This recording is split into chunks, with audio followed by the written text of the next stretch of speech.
नमस्कार. मी आदित्य रोकडे पुन्हा एकदा आपल्या या SBP न्यूज चॅनलच्या माध्यमातून जनप्रिय सहकारी पतपेढी लिमिटेड मुंबई शाखा मंचर, ओतूर, घाटकोपर, ठाणे, वाशी, कामोठे आणि डोंबिवली या शाखांबद्दल जनप्रिय पतसंस्थेमध्ये जे काही गैरव्यवहार झालेले आहेत त्यासाठी मी पुन्हा सर्व जनतेला आणि सर्व सभासदांना, कर्जदारांना विनंती करतो, जागरूक करतो आणि आवाहन करतो. आता मागच्या वेळेस मी तुकाराम मारुती फलके या एक 75 ते 80 वर्षांचे जे गृहस्थ आहेत, वयोवृद्ध माणूस आहे, त्यांच्याबद्दल मी बोललो होतो. त्यांची बातमी मी केली होती. तर त्याच्यामध्ये तुम्हाला सगळं लक्षात आलेलं आहे की त्या तुकाराम फलके या व्यक्तींचा जनप्रियशी कुठेही संबंध नाही, त्यांचं सभासदांचं खातं नाही, त्यांचं बचत खातं नाही, त्यांचा कुठलाही संबंध नसताना त्यांच्या सातबाऱ्यावरती बोजा चढवण्यात आलेला आहे अनधिकृतरित्या, बेकायदेशीररित्या. आणि त्याबद्दलच मी पुन्हा एक थोडं बोलतो आहे की सर्वात महत्त्वाची गोष्ट की तुकाराम फलकेंचा त्यांनी ऑलरेडी की जे त्यांनी मला पेपर दाखवले होते त्या पेपरमध्ये त्यांनी ऑलरेडी पेपरमध्ये इश्तिहार दिला होता की माझा कुठल्याही नातेवाईकांशी संबंध नाही आहे आणि कोणत्याही प्रकारचे आर्थिक व्यवहार माझ्याबरोबर करू नयेत आणि माझ्याकडे मागायला पैसे येऊ नयेत असे त्यांनी क्लिअर केला होता. तरी संस्थेने मुद्दामून जाणून बुजून ह्या गोष्टी केलेल्या आहेत. कारण संस्थेने काय केलं होतं बघा, ऐकायच्यामध्ये जे काही कोणी कर्जदार असेल त्यांचे नातेवाईक बरोबर आणि 2 जामीनदार आहेत. इथं बघा, जे 2 जामीनदार आहेत कोणतरी जाधव आणि बोता म्हणून एका मोता. तर मला सांगा, या तिघांच्यांनी ग्रुप केलेले आहेत. हे प्रकरण डोंबिवली शाखेतून सोडलेले आहेत.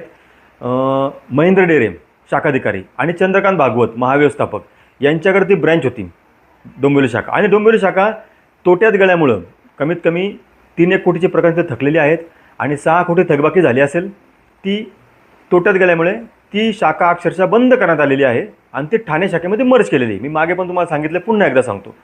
बरं, मग यांनी ती प्रकरणं वाटताना पूर्णपणे भ्रष्टाचार केलेला हे सिद्ध होते. बघा आता कसं, काही कर्ज तर बोगस दिलेली आहेत. ज्यांना काही कर्जदारांना कर्ज दिलेले आहेत ते काही कर्जदार मेलेले सुद्धा आहेत. कुठं काही जण पळून गेलेले आहेत, काही नाही तिथले तो एरिया सोडून मुंबईचा निघून गेलेले आहेत. यांना ते भेटत नाही आहेत. मग यांनी काय ठरवले, आता कशीही करून कर्ज वसूल करायचीत. बरं, यांनी त्या कर्जामध्ये पैसे खाल्लेले आहेत. मग आता काय करायचं, निष्करण ह्या वृद्ध व्यक्तीच्या अंगावरती म्हणजे बोजा टाकून द्यायचा बा.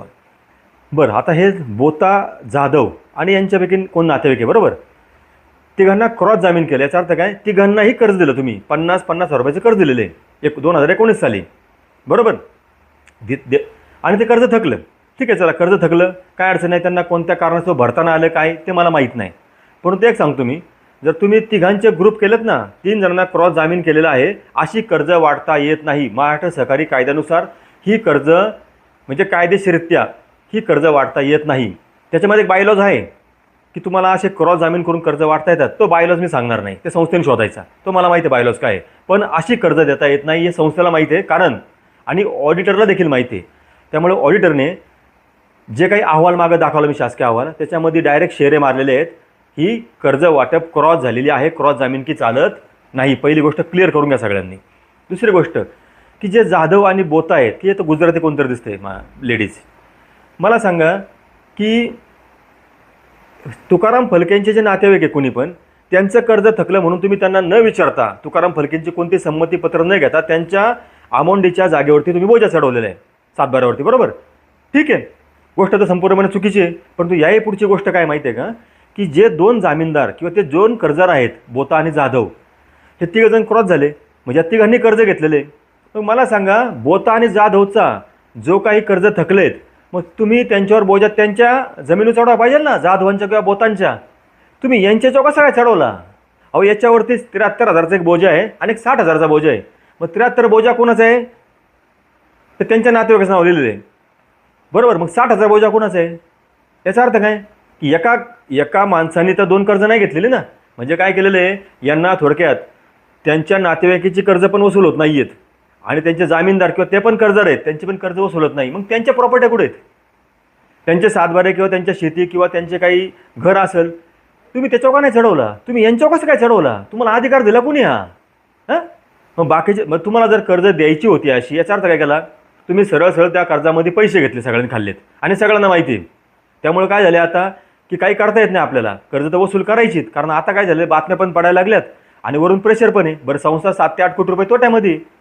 मग तुम्ही काही उद्योग जर करायला लागले आणि त्या तुकाराम फलकेसारख्या वृद्ध व्यक्तीला जर त्रास द्यायला लागले, ही गोष्ट किती मला सांगा, म्हणजे आता तोंडात शब्द येतात वाईट, पण जाऊ द्या. आता मला सांगा, माझा विषय एवढाच आहे की ते जे बोता आणि जाधव आहेत यांची जर कर्ज थकली, त्यांच्यावर तुम्ही कोणती कारवाई केली असेल 101चे काही, अहो त्यांचे 60,000 कर्ज यांच्या अंगावर टाकायचा संबंध काय मला सांगा बरं. एकाचं टाकलेलं आहे, एक त्यांचा स्वतःच्या घरातला कोण असेल बा व्यक्ती, आणि एक दुसरं टाकलेलं आहे. मग तिसऱ्याचं उद्या तुम्ही टाकणार आहे आणखी, मग तिसऱ्याचं झालं काय बरं. आम्ही कधीपासून त्यांना हेच म्हणतोय संस्थेला की मला डोंबिवली शाखेच्या थकबाकीच्या याद्या पाहिजेत, मला कर्जाचे सगळ्यांची स्टेटमेंट द्या.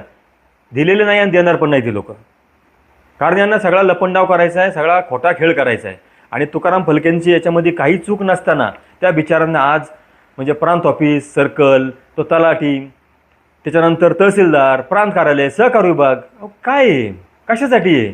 तुम्हाला जर कर्ज वसूल होत नव्हते, कर्ज द्यायची नव्हती, आणि जर कर्ज वसूल होत तुमच्या ताकद नव्हतं द्यायची नव्हती. दुसरी गोष्ट, तुम्हाला जर अशी कर्ज वसूल होत नव्हती ना, अरे गंगाजळ टाका ना, कशाला त्या बिचारांना त्रास देता, गंगाजळ टाकून द्या ना.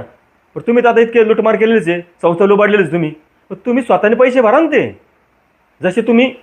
जसे तुम्ही मंचरच्या त्या मॅडमला बोलले होते, चंद्रकांत भागवत साहेब, की तुम्ही मंचरची थकबाकी झालेली आहे मोटरसायकलच्या कर्जांची 2-5 लाख रुपये, तर त्याची जे काय असतील तुम्ही ते 25 लाख रुपये तुम्ही भरा. अरे 25 लाख रुपये थकबाकी जरच नाही आहे तुम्ही, आणि जर सांगता थकबाकी त्यांना भरा, मग त्यांना जर जबाबदार ठरवताय तुम्ही, मग या 6 कोटीला तुम्ही जबाबदार आहेत ना. महेंद्र डेरे आणि चंद्रकांत भागवत 6 कोटी भरा तुम्ही, तुम्हाला तेवढं बोलता येते तर मग. आणि जर तुम्हाला कर्ज वसूल होत नव्हती ना, तर कर्ज द्यायची नव्हती पैसे घेऊन, स्पष्टपणे सांगतो मी. आणि दुसरी गोष्ट, आता ह्या माणसाला त्रास द्यायचा काही संबंध नाही तुमचा. मी सगळं सभासदांना पुन्हा एकदा सांगतो की अक्षरशः खूप मोठा अन्याय केलेला या व्यक्तीवरती. ह्या व्यक्तीला आज वृद्ध वयामध्ये इकडं तिकडं खूप नाहक फिरावं लागते. तर सगळं नोंद घ्या, सगळ्यांनी जागे व्हा, जागृत व्हा आता तरी. आणि मला वाटतं आता बरेच जण जागृत झाले असतील, कारण मला फोन आलेत बरेच जणांचे की ही गोष्ट खरोखर खूप चुकीची घडलेली आहे, आम्हाला नव्हतं माहिती या गोष्टी. तरी सावध होऊन, त्याच्यामुळेच म्हणतोय संस्थेतले पैसे काढून घ्या, ठेवी काढून घ्या आणि कर्ज भरू नका. त्याचं कारण आहे प्रशासन बसू द्या.